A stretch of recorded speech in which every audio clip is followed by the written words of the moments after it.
नशामुक्ती व मधुमेहमुक्ती भारत अभियान. आमच्या अभियानात सामील व्हा आणि भारताला नशामुक्त आणि मधुमेहमुक्त बनवण्यात सहकार्य करा. आमचे products: नशामुक्ती herbal spray, मधुमेहमुक्ती अँटॉक्स T, रोगमुक्ती अँटॉक्स T आणि शिशुरक्षा अँटॉक्स टी. अधिक माहितीसाठी संपर्क डॉक्टर विलास कावडे, 9421 72 71 48.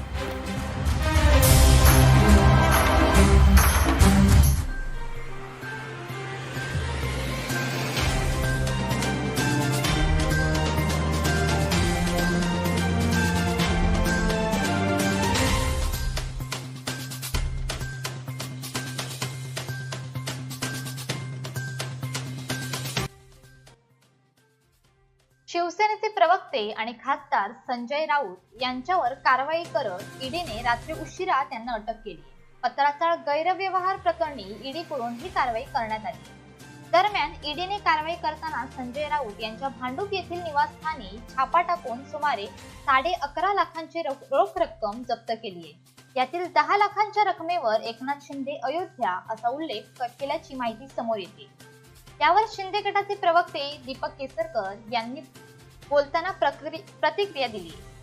संजय राऊत यांच्या भांडूप येथील मैत्री बंगल्यावर सकाळी 7 वाजण्याच्या सुमारास ईडीचे अधिकारी दाखल झाले. सुमारे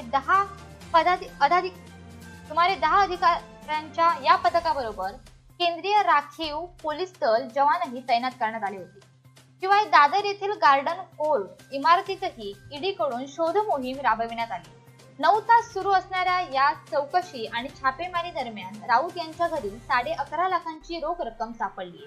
यामधील 10 लाखांची रक्कम असणाऱ्या पाकिटावर राज्याचे मुख्यमंत्री एकनाथ शिंदे यांचं नाव असून एकनाथ शिंदे अयोध्या असा उल्लेख असल्याची माहिती समोर आली. यावर शिंदे गटाचे प्रवक्ते दीपक केसरकर यांना याबद्दल विचारण्यात आलं असता दीपक केसरकर यांनी अतिशय धक्कादायक असं वक्तव्य करत त्यांच्यावर थेट आरोप केला. ते म्हणाले, एकनाथ शिंदेच्या विरोधात काही करायचं असेल आणि त्यासाठी अयोध्येला जायचं असल्याने ते पैसे राखीव ठेवले असल्याची शक्यता आहे. प्रत्येक पैशाचा स्रोत दाखवावा लागतो आणि तो संजय राऊतांकडे असतो. ते हुशार, बुद्धिमान असून मुद्दाम असं काही लिहिणार नाही.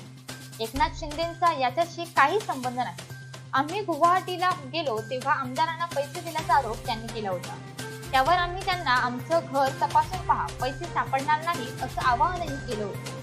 कारण हा पैशांसाठी केलेला उठाव नव्हता, असं केसरकर म्हणाले. दरम्यान आता ईडीच्या अटकेनंतर संजय राऊत यांच्या अडचणीत वाढ झाली आहे एवढं मात्र नाही. Bureau news, Kokanshahi. असे नवनवीन व्हिडिओ पाहण्यासाठी कोकणशाहीचं YouTube चॅनल सबस्क्राईब करा व बेल बटन प्रेस करा. तसेच फेसबुक पेज लाईक करा आणि इंस्टाग्राम पेज व ट्विटर पेजला फॉलो करायला विसरू नका.